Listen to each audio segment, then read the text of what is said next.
नमस्कार दोस्तों, आपका स्वागत है एनएसएस स्टडी में। दोस्तों, आज हम आप लोगों को पुष्पीय पादपों में लैंगिक प्रजनन अथवा जनन से संबंधित 2 अंकीय प्रश्न 14 इम्पोर्टेंट जो है दोस्तों झारखंड बोर्ड के लिए बताएंगे।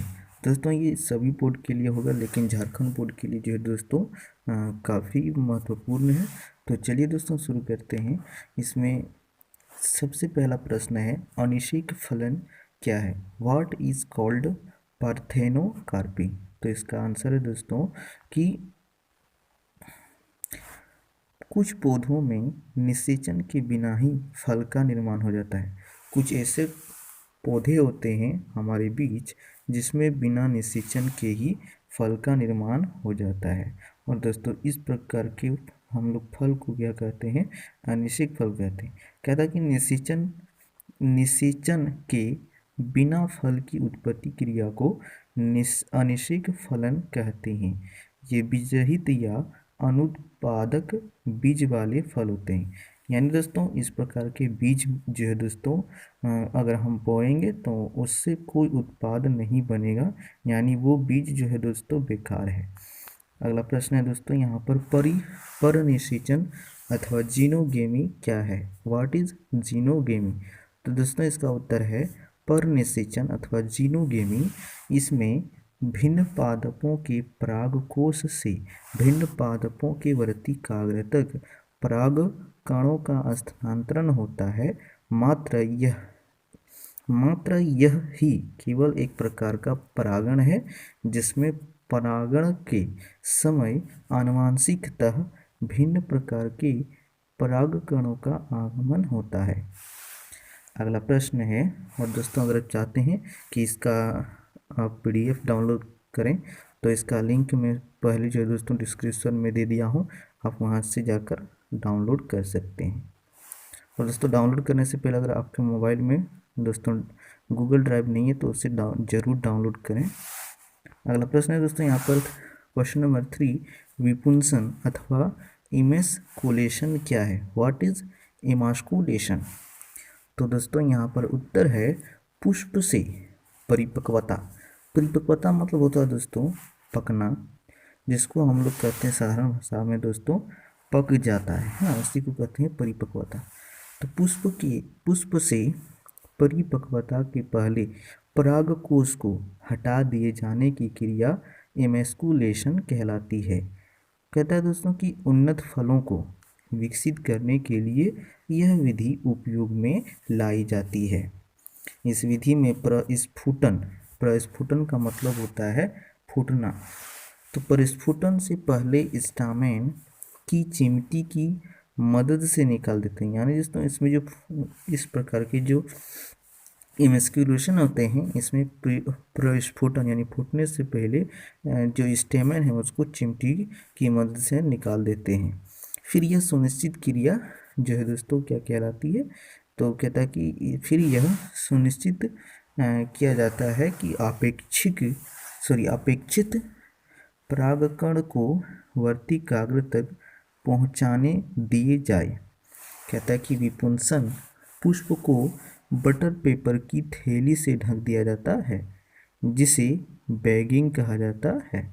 तो दोस्तों अगर यहाँ से पूछ सकता है कि बैगिंग किसे कहते हैं, तो कहेंगे कि एक सुनिश्चित क्रिया किया जाता है जिसमें अपेक्षित परागकणों को वर्तिकाग्र तक पहुँचा दिया जाता है। और विपुंसन या विपुंसित पुष्प को बटर पेपर की थैली से ढक दिया जाता है, जिसे बैगिंग कहा जाता है, यानी बोरा वस्त्रावरण कहते हैं इसको हिंदी में। अगला प्रश्न है 4, होमोगेमी क्या है? What is homogamy? तो दोस्तों इसका उत्तर है कि होमोगेमी स्वपरागण की एक विधि है जो एक ही पुष्प में नर का परागकण मादा के वर्तिकाग्र पर क्रिया करती है।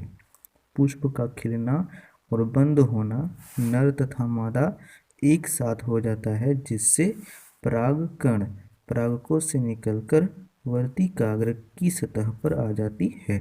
दोस्तों, जितना भी हम अभी आपको 14 इम्पोर्टेंट प्रश्न बताएंगे दोस्तों, आपको एक बार या 2 बार पढ़ लेना है, मतलब यहीं से आएगा प्रश्न। दोस्तों अगला प्रश्न है क्वेश्चन नंबर 5, भ्रूण कोश की घटक कोशिकाओं के नाम लिखें। Write the name of component cell of an embryo sac. तो दोस्तों इसका उत्तर है पहला केंद्रीय कोशिका, दूसरा है अंड उपकरण, तीसरा है प्रतिवयसांत अथवा एंटीपोडल कोशिका। अगला प्रश्न है बीज की प्रसुप्ता अवस्था को के दो लाभ लिखें। Write two advantages of seed dormancy. तो उत्तर है कि इससे पहला नंबर, इससे विपरीत वातावरणीय परिस्थिति में भी बीज सुरक्षित रहता है, और दूसरा है बीज प्रसुप्ता अवस्था में बीज में आंतरिक बदलाव आते हैं जिससे यह कई रोगों से अपनी रक्षा कर पाता है। अगला प्रश्न है यहाँ पर 7 कि पादपों में लैंगिक जनन के अंतिम उत्पाद के नाम लिखें। तो पादपों की जो अंतिम उत्पाद होते हैं लैंगिक जनन के मतलब, तो इसका उत्तर है बीज एवं फल, सीड एंड फ्रूट्स। अगला प्रश्न है 8 युग्मक संलयन अथवा सिनगेमी क्या है। तो इसका उत्तर है कि एक युग्मकों का अंड के साथ संलयित होकर युग्मनज अथवा जायगोट के निर्माण को संलयन कहते हैं। यानी तो दोस्तों आपको यहाँ ऐसे याद रखना है कि युग्मकों के संलयन के निर्माण को हम लोग क्या कहते हैं, सिनगेमी कहते हैं, यानी युग्मक संलयन कहते हैं। अगला प्रश्न है 9 घासों में किस प्रकार का परागण सामान्यतः होता है। तो दोस्तों घासों में वायु परागण होता है। अगला प्रश्न है 10 निम्न में से बीज में बीजांड द्वार का क्या महत्व या कार्य है। तो दोस्तों इसका आंसर है यह अंकुरण के समय ऑक्सीजन एवं उपयुक्त तापक्रम की उपलब्धता। तो दोस्तों इसका मतलब है कि जब बीज अंकुरण हो जाता है तो उसमें ऑक्सीजन और तापक्रम को यह उपलब्ध कराता है कौन, बीजांड द्वार। अगला प्रश्न है 11 फल के विकास में पुष्प का कौन भाग लेता है। यानी जब फल विकास होता है उस समय पुष्प का कौन सा भाग लेता है। तो दोस्तों इसका आंसर है अंडाशय। अगला प्रश्न है 12 एक अंडाशय में कितने बीजांड मौजूद होते हैं। तो एक अंडाशय में एक या एक से अधिक बीजांड मौजूद हो सकते हैं। और अगला प्रश्न है 13 किसी प्रारूपिक स्त्री केसर अथवा पिस्टिल के भागों के नाम लिखें। तो इसका उत्तर है एक फूला भाग, अंडाशय, एक वर्तिका अथवा स्टाइल एवं एक शीर्ष संग्राही चक्रिका समान यानी डिस्क शेप्ड वर्तिका अथवा स्टिग्मा होती है। और दोस्तों यहाँ पर अंतिम प्रश्न है परागकण अथवा पोलन ग्रेन पर टिप्पणी लिखें। तो दोस्तों उत्तर इस प्रकार से है प्रायः परागकण एक केंद्रीय परागकण जो है दोस्तों एक केंद्रीय या दो परतीय कोशिका भित्तिधारी अद्रक सेल्यूलोज की बनी होती है। अंतःचूल एंटाइन एवं बाह्य की दृढ़ त्वचाधारी एवं प्रायः कांटिकीय प्रवर्ध युक्त बाह्यचूल होती है। यानी दोस्तों इसकी जो बाह्यचूल है दोस्तों वो कांटिकीय होती है, यानी जो तो कांटा युक्त होता है, कांटा जैसा होता है। बाह्यचूल दृढ़ स्पोरोपोलेनिन नामक पदार्थ की बनी होती है एवं एक बीजपत्री में या 3 या द्विबीजपत्री में जनन छिद्र युक्त होता है।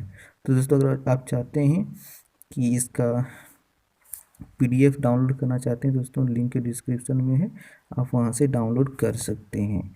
तो दोस्तों इस तरह से आप, तो दोस्तों आज के लिए इतना ही, तब तक के लिए जय हिंद जय भारत।